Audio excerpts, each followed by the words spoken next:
Y volvemos a hablar de economía, el dólar blue a 318 pesos, no ha cambiado mucho el dólar oficial. Y claro, lo que siempre nos preguntamos es cómo nos afecta en el bolsillo, en lo cotidiano, en las compras, el dólar paralelo. Ya a esta altura sabemos que lo que nos afecta es la especulación que generan esa corrida en el dólar. Y para eso vamos a hablar con Federico Machado, para que nos diga, bueno, a ver...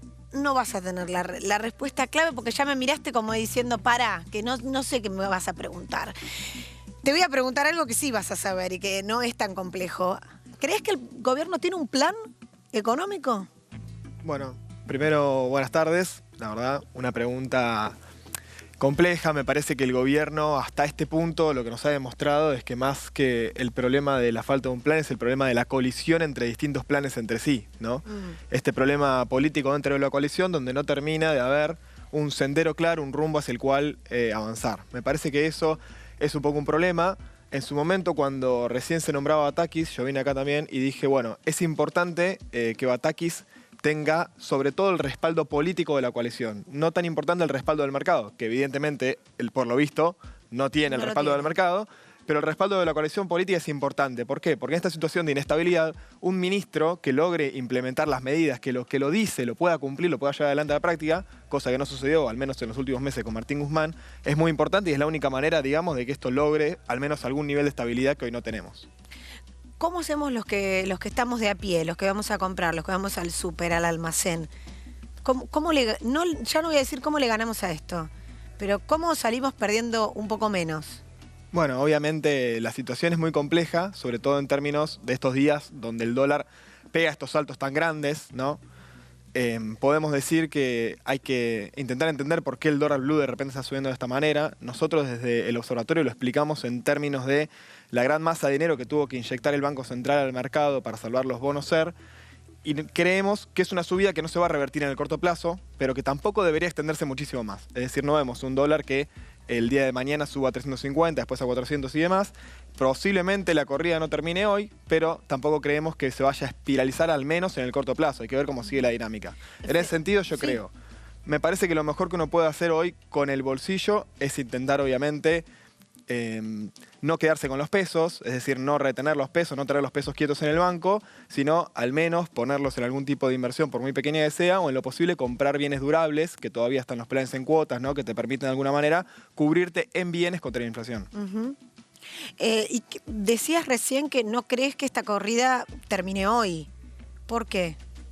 Bueno, sobre todo porque desde nuestro punto de vista no es un ataque especulativo en el sentido, obviamente hay especuladores, ¿no? Y hay gente que se beneficia de estas corridas y que perjudica a la gran mayoría del pueblo. Pero no es un ataque especulativo en el sentido de que no tiene un fundamento macroeconómico. Nosotros vemos que en el último, desde mayo en adelante, las variables macroeconómicas empezaron a desestabilizarse. Se emitió mucho dinero para asistir al Tesoro, cayeron mucho las reservas. En los últimos días el Banco Central viene vendiendo dólares de manera muy importante. Se tuvo que salir a rescatar los bonos de la deuda atada a la inflación porque nadie los quería comprar. Toda esa inestabilidad es lo que provocó que se inyectara una gran masa de dinero durante los últimos 2 meses en el mercado, que sigue dando vueltas y que probablemente eso es lo que explica en gran parte el ascenso tan abrupto, ¿no?, del dólar paralelo. Por eso creo que la corrida no va a terminar de un día para el otro y por además lo que decíamos, ¿no?, la falta de mostrar un plan, mostrar contundencia, mostrar hacia dónde un sendero. Sin embargo, me parece que esa dinámica, hay un pequeño logro que tuvo Batakis durante su primera semana de gestión, que es haber estabilizado la cuestión de la deuda en pesos, ¿sí? Ella la última licitación logró pasarla con éxito, que fue la primera de su gestión. Y los bonos atados a la inflación se han recuperado. Eso es un punto importante. Tiene que atender 2 cosas más que son fundamentales. El tema de las reservas y el tema de la inflación. ¿Pensás que podría haber comunicados durante esta semana, digamos, teniendo en cuenta que mañana habrá reuniones importantes, gabinete completo, económico y demás? ¿Crees que puede haber anuncios que logren calmar esta situación? Yo creo que es muy probable que haya anuncios. Hay que tener cuidado, obviamente, de las medidas que se toman, que no sean un parche de corto plazo para que después se empeore en el mediano plazo, ¿no? Por ejemplo, hoy se especulaba mucho que la reunión de la Comisión Nacional de Valores implementara alguna restricción a la operatoria de los dólares financieros, ¿no?, del contado con liquidación o del dólar MEP, cosa que no ocurrió. Esas medidas en general tienden a tener un efecto inmediato de corto plazo, pero que después termina rebotando, ¿no? Recordemos las veces que se han implementado los cupos, los cepos a los dólares paralelos, cuando se lo intentó bajar con distintas medidas restrictivas, por ahí baja durante 2 o 3 semanas y después termina rebotando con más fuerza. Esas no son las medidas que se necesitan. Sí, yo creo que las medidas que anunció Batakis en el orden fiscal son importantes y sí creo que una medida en el orden cambiario sería muy importante, sobre todo que te permita dejar de perder reservas. Hoy el ministro de Turismo hablaba de la posibilidad de implementar algún tipo de mecanismo para que los turistas liquiden sus dólares a un precio similar al dólar paralelo. Bueno, nosotros pensamos que un desdoblamiento cambiario, donde por un lado quede el dólar oficial, el precio está hoy, para exportadores e importadores, y por el otro un dólar financiero, pero oficial, ¿no? Donde pase el turismo, donde pase el dólar ahorro, donde pase la compra y venta de deuda de las empresas, sería una buena medida para que el Banco Central, por un lado, acumule reservas y por otro lado, quienes necesitan viajar al exterior, le compren los dólares a otro privado por el mercado legal. Bueno, el año pasado se implementó el dólar MEP para los turistas extranjeros, ¿no? Para que esa moneda que venga de turistas extranjeros tuviera un valor similar al paralelo y no se terminaran yendo al paralelo e ingresaran al sistema oficial. ¿Podría ser algo similar, pero para argentinos que necesitan dólares para el exterior?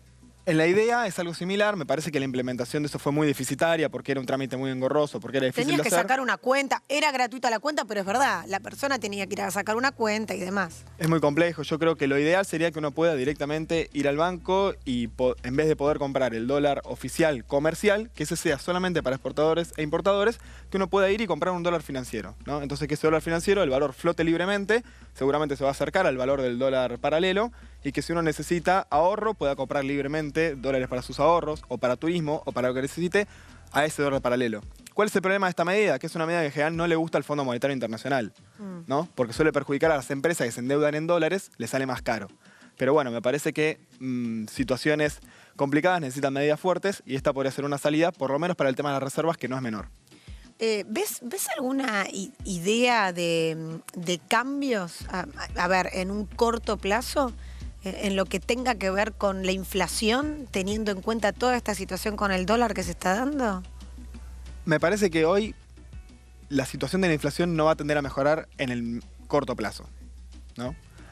Por lo que decíamos, porque durante los últimos 2 meses tuvimos esta inestabilidad financiera y en general lo que repercute en el dólar financiero después termina repercutiendo en la inflación.